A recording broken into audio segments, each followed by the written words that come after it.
Just forget what you know about birthdays, cause Cubana Chief Priest just changed the game. The nightlife king flew his entire family down to Owerri, not in your regular fashion, but in a full billionaire style, with a private jet that is screaming luxury. Seats like thrones, champagne on deck, vibes that money definitely can buy. And yes, it wasn't just about the party, it was a festival.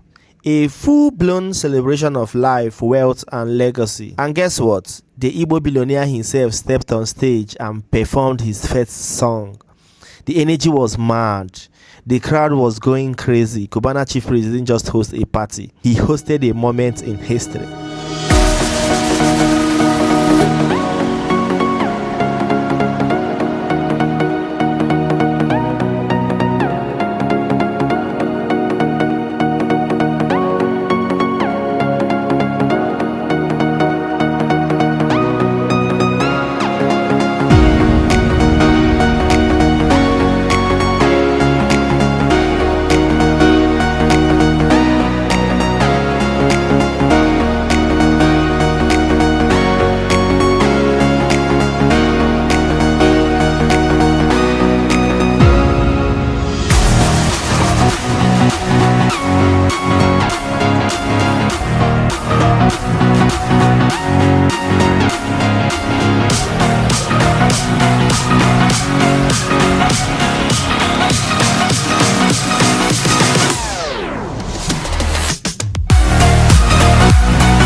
So that's why Nana Joe, you want drop song, you did for wherever I did before the whole world know me. And I cannot miss my roots because the time gonna drop you out all worldwide already. So the grace is here in Owerri. So I want to perform for you people for the first time in my life. So before I drop my new song, I want to take 1 minute silence to celebrate my very good friend who was here with me last time, Senator Ifeanyi, all the way to celebrate me last time here with his friends. Today I'm celebrating and Ifeanyi is no more. May the soul of Ifeanyi and the soul of the faithful departed through the mercy of God rest in peace.